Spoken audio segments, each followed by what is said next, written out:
Hey guys, खुलुमबाय नोंथांमोनखौ आंनि गुबुन मोनसे गोदान भिडिअ बरनायबाव हरनाय थाबाय सो दिनैनि भिडिअआ जाहैबाय नोंथांमोनाथ' अलरेडि थाम्बनेलखौ नायनानै मिथिखाबाय दिनैनि टपिकआ मा सो बे दिनैनि मोनसे सिरियास टपिकआवनो आङो दिनैनि बे भिडिअखौ मेनलि बानायनाय जादों सो नोंथांमोना जुदि आंनि भिडिअखौ नायनो इन्ट्रेस्टेडब्ला नायलांबाय थादो ना मा होनो थुदो बिदिब्ला आंनि भिडिअखौ स्टार्ट खालामनोसै चलो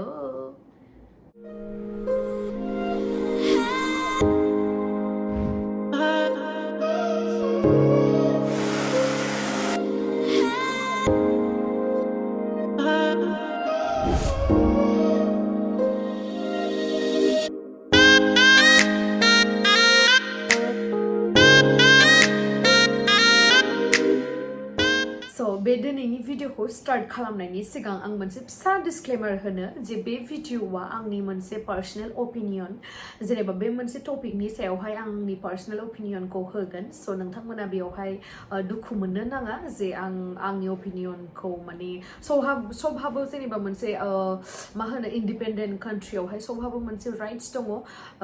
जे गावबा गाव ओपिनियनखौ होनो हानाय जे बिदि होननानै जे आं रावखौबो गाज्रि बुङाखै बेनोसै आरो ओमफ्राय नै फार्स्टआवनो आङो मोनसे खोथाखौ बुंनो सानो जे जिहेतु जोंनि गोबाङानो आंखौ बुंहरो जे आब' गोदान गोदान एक्ट्रेसफोरखौ बा गोदान गोदान एक्टरफोरखौ चान्स हो इदि होननानै जेनेबा आंनि प्रडाक्शनाथ' एसेबां गिदिर नङा अब्लाबो माने मानसिफोरा आंनि प्रडाक्शनखौ बेबायदि जग्यता सानना लायो जे आङो सासे मोजां एक्ट्रेस बा मोजां एक्टर बेबायदि माने आंनि प्रडाक्शनावहाय लाबोनांगौ बिदि होननानै स' बेनि थाखाय बेखिनि नोंथांमोना आंखौ जग्य साननायनि थाखाय साबायखर गिबियावनो आरो आं मोनसे खोथाखौ बुंनो सानो जे नोंथांमोना माने थिगानो बुंदों जे बेसेथो सासेल' एक्ट्रेसखौ बा सानैसोल' एक्ट्रेसखौ गोदोनिफ्रायनो नायबोबाय थानानै बेसेथो नायबाय थानो नङा होमबा गोदानाबो चान्स मोननांगौ बा गोदान टेलेन्टआबो माने जोंनि बर'आवहाय गोबां टेलेन्टेड आर्टिस्टफोर दङ अब्लाबाबो माने नोंथांमोना माखासेया बुंहरो जे सिगांनिखौलाय बेसेथो नायबाय थानो आरो गोदान आर्टिस्ट जेनेबा गोदान डान्सार गोदान टेलेन्टेड सिंगार बा टेलेन्टेड डान्सार टेलेन्टेड एक्टिं गोरों बेबायदि मानसिखौबो चान्सेस हो नोंनि प्रडाक्शनाव बा उमुगनि प्रडाक्शनाव बेबायदि होननानै गोबां रिक्वेस्ट खालामखायो जानांगौ गुबुन प्रडाक्शनावबो जेरैहाय आंनियाव खालामो आंनियावल' खालामो आं बेखौ बुङाखै आंनियाथ' फिसा चेनेलसो जेनेबा जेदि प्रडाक्शना दासो 124 ना बेसेबांबाल'सो साबस्क्राइबार जादों स' आंनिख्रुइबो बिराद गिदिर चेनेल दङ मिलियन साबस्क्राइबार गोनां नङाबाबो लाइक जानो थांगासिनो ना जोंनि बर'नि प्रडाक्शनफोराबो स' बेवहाय मेन खोथाया जाहैबाय नोंथांमोनाथ' आंनियाव रिक्वेस्ट खालामहरो जेनेबा गोदान टेलेन्टखौ चान्स हो माबा हो खिन्थु बेवहाय मोनसे खोथाया मा जाखो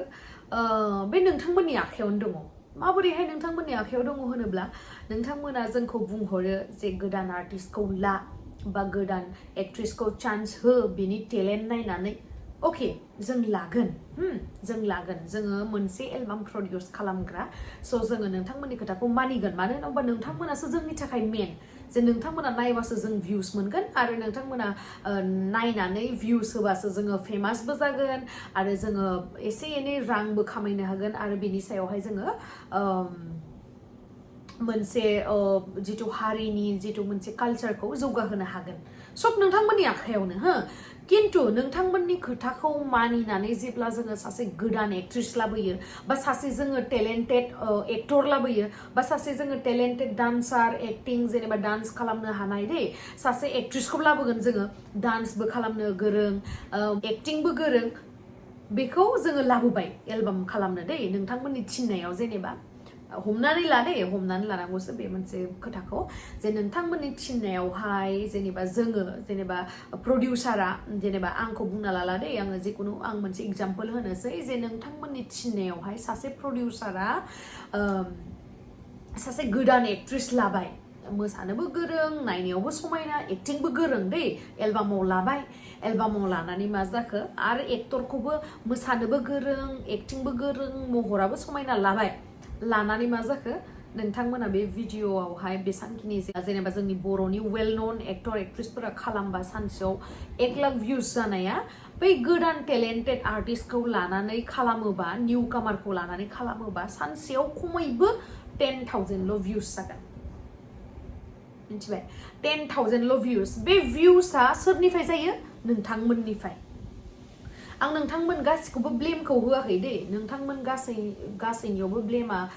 ब्लेमखौ आं होनो सानाखै जास्ट आं खोथाखौ बुजायनानै होदों जे नोंथांमोना गोबाङानो बुंहरो जे निउ कामारखौ चान्स हो जेनेबा टेलेन्ट नायनानै गोदान एक्ट्रेस ला टेलेन्ट नायनानै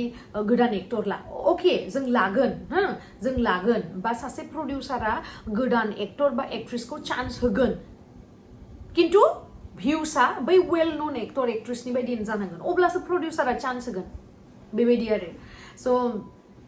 भिउसा वेल ननफोरा एलबाम खालामोबा भिउसा जागोन 1L आरो निउ कामारफोरा खालामोबा सानसेयावहाय भिउसा जागोन 20,000 10,000 बारायानो 50,000 जुदि एलबामा बिराद हिट जायोब्ला अब्ला प्रडिउसारा बे सानसेयावनो 1L भिउस जानायखौ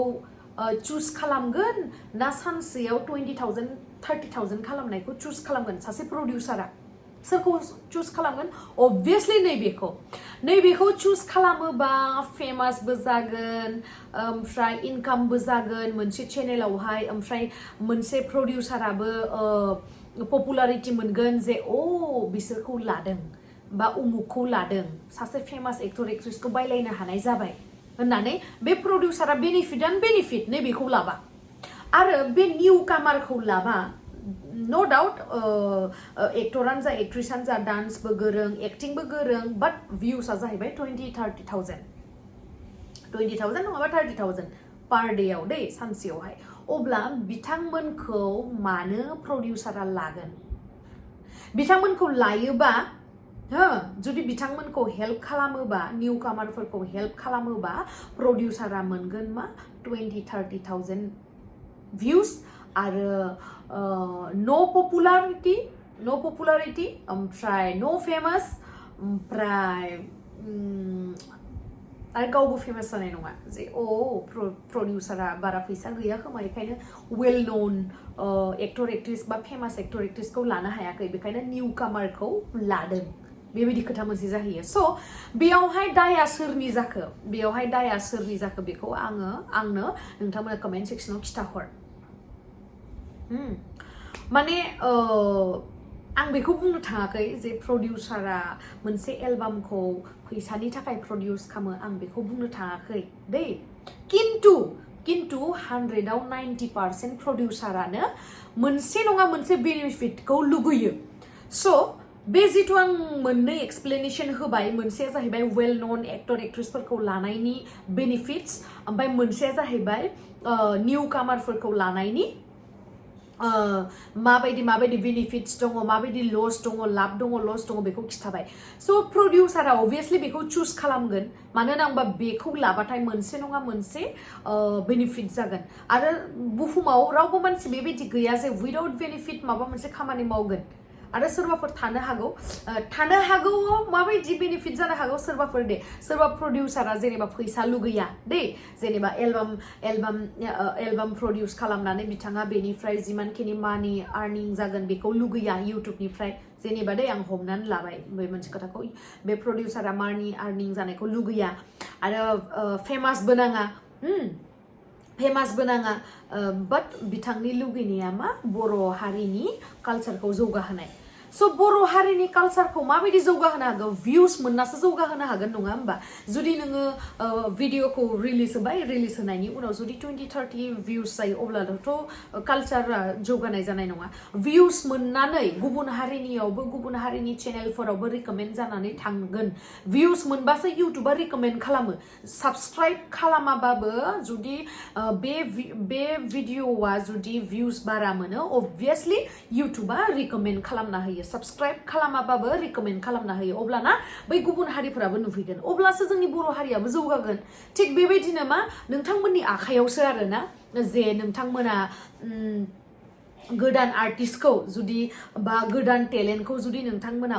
लुगैमारदोंबा नोंथांमोना क्वालिटि नायनानैसो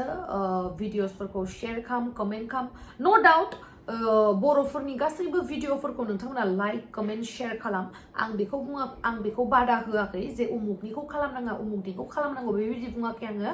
समान नोजोरजों नाय जेनुका वेल नननि भिडिअसआ 1 डेआवनो 1L भिउस जायो थिग बेबायदिनो टेलेन्टेड निउ कामारफोरनाबो 1 डेआवहाय 1L खमसे खम मिनिमामानो 1L भिउस जानांगोन सानसेयावहाय अब्लासो सासे प्रडिउसारा उइदाउट बेनिफिट बाबो बे निउ कामारखौ गावनि प्रडाक्शनावहाय चान्स होगोन ओमफ्राय आङो सिगाङावहाय सानोमोन आं प्रडाक्शनफोरनि नामखौ बुङा आरो आङो रावखौबो बे भिडिअनि गेजेरजों आं रावखौबो दुखुबो होनो सानाखै मा होनो आंनि पार्सनेल अपिनियनखौसो होदों होननानै बुंखाबाय आं सिगाङावहाय सानोमोन आरोना जेनेबा माखासे प्रडाक्शनफोरा मानो बे सानै साथाम एक्टर एक्ट्रेसखौनो मानो लाबाय थायो बिदि होननानै माने बेलेगफोरखौबो चान्स होनांगौ जेनेबा बिदि नङा जे जोंनि बर'नि गेजेराव बिसोर साथाम साब्रैयानो जे टेलेन्टेड बेबायदि नङा बा माखासे निउ कामारफोराबो माने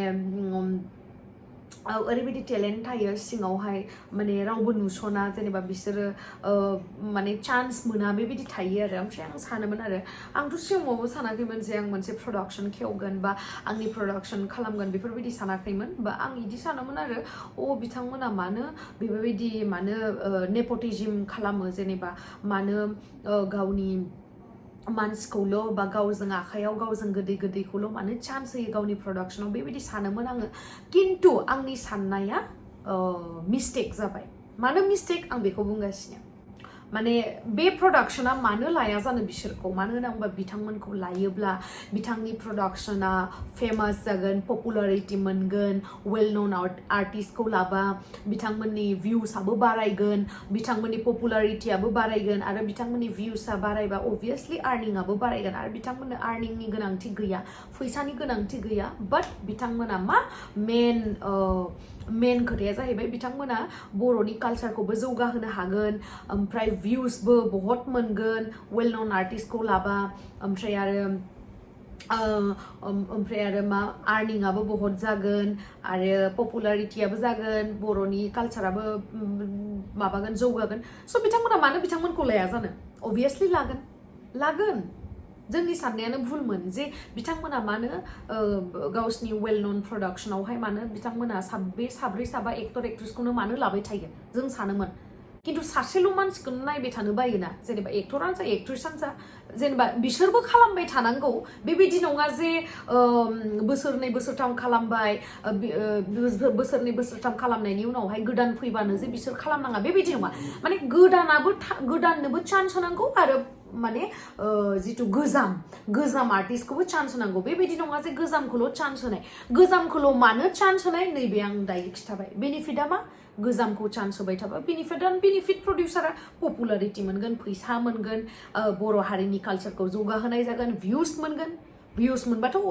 माने अबभियासलि जोंनि बर' हारिनि कालचारखौ जौगाहोनाय जागोन भिउस मोनोबा गुबुन हारियाबो नायगोन गुबुन हारिनि इउटुबावहाय रिकमेन्ड खालामगोन इउटुबा गुबुन हारिनि इउटुबफोरावबो बेबायदि आरो स' आंनि साननाया गोरोन्थिमोन जे नंमारगौ प्रडिउसार जायोबा फारसेनिफ्राय साननांगौ जेनेबा नोङो फैसानि लुभिया नङाबाबो फैसा आर्निंखौ नों केयार खालामाबाबो जुदि नोङो बर' हारिनि कालचारखौ जौगाहोनायनि खोथा सानबाबो नोङो भिउस नांगोन स' भिउसखौ सोर होयो नोंथांमोना स' नोंथांमोनखौ आङो रिक्वेस्ट खालामो जे नोंथांमोना आं बेखौबो बुंनो सानाखै जे नोंथांमोना वेल नन आर्टिस्टफोरनि भिडिअसफोरखौ नायनाङा लाइक खालामनाङा शेयार खालामनाङा बेबायदि बुङाखै आं वेल नन एक्टर एक्ट्रेसनिखौ जेरैबायदि नोंथांमोना भिउस होयो जेनेबा जेरैबायदि वेल नन आर्टिस्टफोरनि जुदि एलबाम मोनसे ओंखारबा जेरैबायदि सानसेयावहाय 1L भिउस खालामो नायनानै थिग बेबायदिनो निउ कामारनि जेनेबा गोदान फैबानो जे नायनांगौ आं बेखौबो बुङाखै दे निउ कामार टेलेन्टेड निउ कामारफोरनिखौबो नोंथांमोना क्वालिटी नायनानै भिउस लाइक कमेन्ट शेयारखौ खालामनांगौ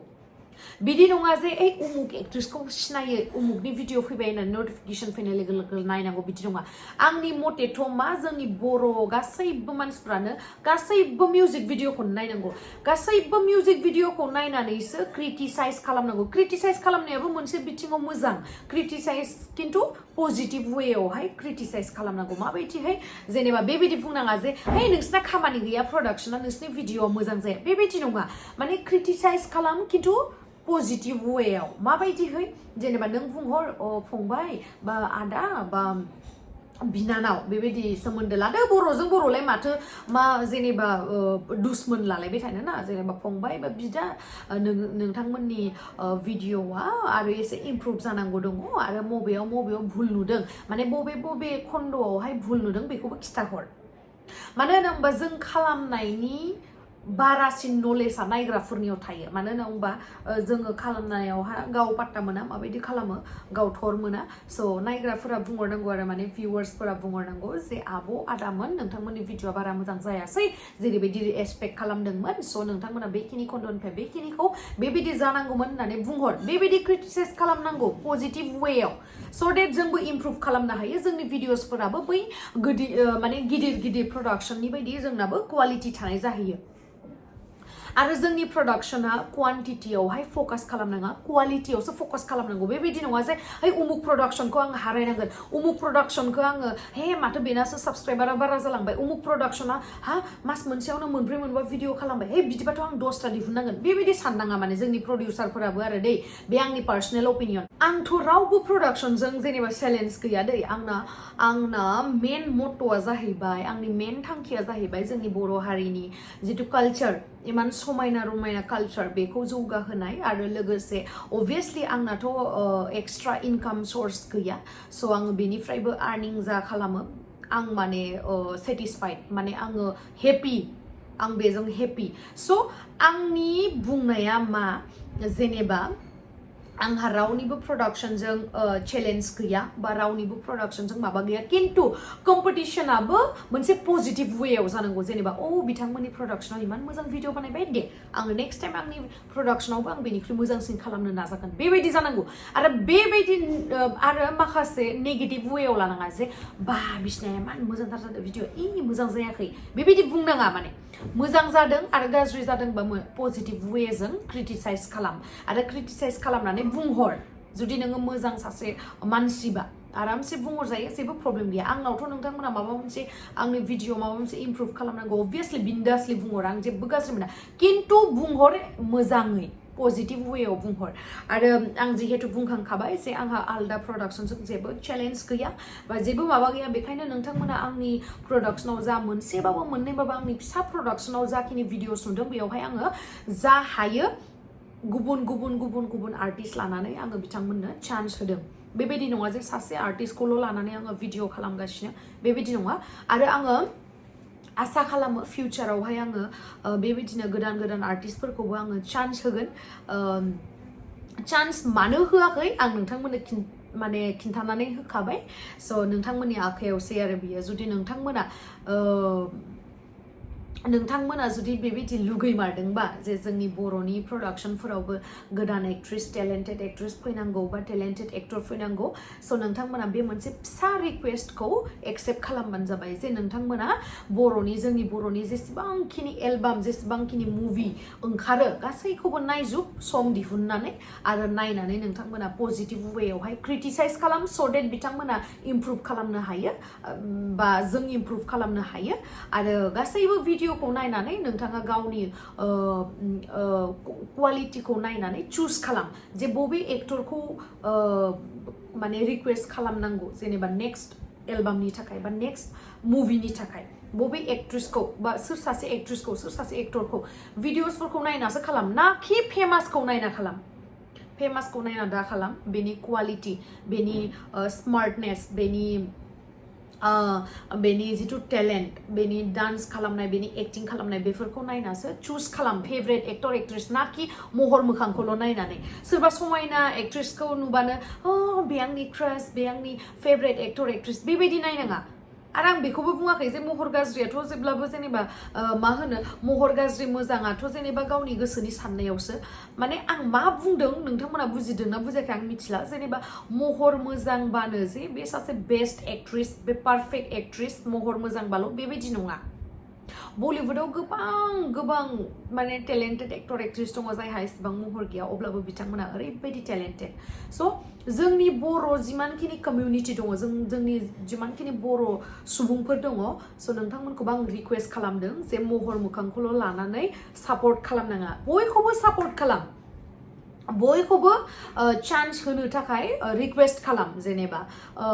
बयनिबो भिडिअखौ भिउस हो अब्लानो बिथांमोनाबो इमप्रुभ जालांगोन आरो नोंथांमोनखौ आं बुंदों मा क्रिटिसाइज खालाम पजिटिभ वेयाव बिदिब्लानो जोंनि बर' हारिनि जिथु कालचारा जौगालांगोन आरो जों प्रडिउसारा आंथ' फिसा प्रडिउसार देसुन जेनेबा आरोथ' जोंनि बर'आवहाय गोबां गिदिर प्रडिउसार दङ बिथांमोनाबो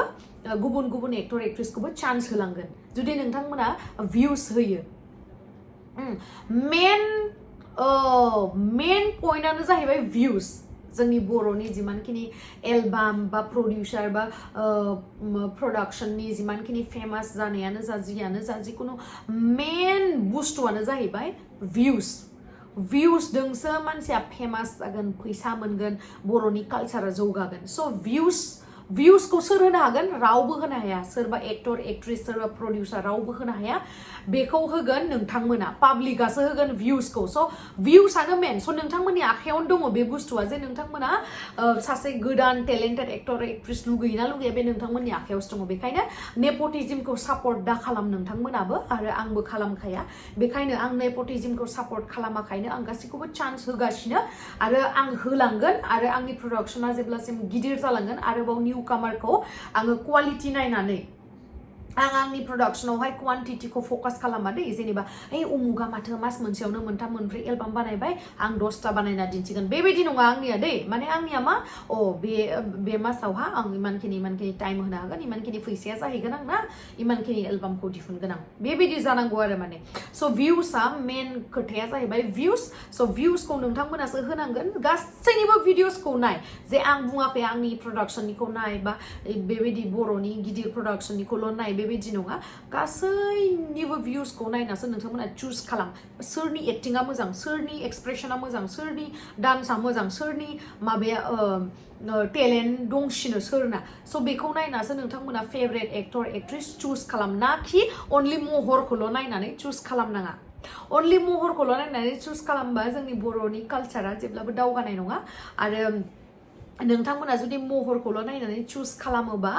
अनलि जोंनि प्रडाक्शनावहाय ओरैनोथ' बलिउडआवहा नेपटिजिम सोलिखायो जोंनि बर'नि प्रडाक्शनावबो नेपटिजिम सोलिगोन आरो मानि थाखाय सोलिगोन बेबो गाज्रिनि थाखाय नङा आं दहायनो खिन्थाखांखाबाय प्रडिउसारा जेब्लाबो लसखौ लुगैया प्रडिउसारा फैसाखौ लुगैयाबाबो माबायदि लस जुदि सासे प्रडिउसारनि भिडिअआ जुदि भिउस जाया बर' हारिनि कालचारा जौगानाय नङा बेबो मोनसे लस बेखायनो बिथांमोना साब्रै साबा एक्टर एक्ट्रेसखौल' लाबाय थायो मानो होनोबा बिथांमोनखौ लायोबा प्रडाक्शनाबो पपुलार जागोन फैसाबो मोनगोन आरो भिउसबो मोनगोन गोदान एक्टर एक्ट्रेसखौ लानानै माला भिउसआनो जाया आंबो सानबाय दा आंबो प्रडिउसार जानानै सानबाय फिसा प्रडिउसारबाबो आंबो सानबाय दा मानसिफ्रा गोबाङानो बुंहरो आंखौ आब' उमुक तुमुकखौ चान्स हो उमुक तुमुकखौ ला आं उमुक तुमुकखौ लाबा माथो भिउसआनो जाया आं लादोंमोन आं बयखौबो लादों आं फेमासखौल' नायना लायाखै आङो बारा फेमास नङिखौबो लादोंमोन खिन्थु बिथांमोननि भिडिअखौ होबा मा भिउसआनो जाया अब्ला दाया सोरनि नोंथांमोनानो बुंहरदो आरो स'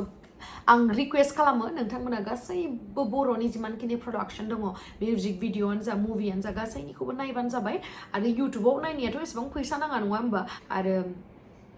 मुभिफोरखौथ' जेनेबा 100 बा 200 होनानै नायनांगौ जायो देसुन बेखौथ' आं बुंला जिखुनु इउटुबावहाय होनायखौ गासैनिबो भिडिअसफोरखौ नाय बेनि उनावसो चुज खालाम स' थेंक इउ नोंथांमोना आं एक्सप्लेनेसन होनायखौ बुजिदोंना बुजियासै आं मिथिला बाट आं ट्राइ खालामबाय आंनि पार्सनेल अपिनियनखौ होनो स' नोंथांमोना सोरबाफोर दुखु मोनदोंब्ला आरो आङो रावखौबो थांखिनानै बुङाखै बे भिडिअनि गेजेरजों आं जास्ट आंनि पार्सनेल अपिनियनखौ होदो स' थेंक इउ स' माच गाइस बाय बाय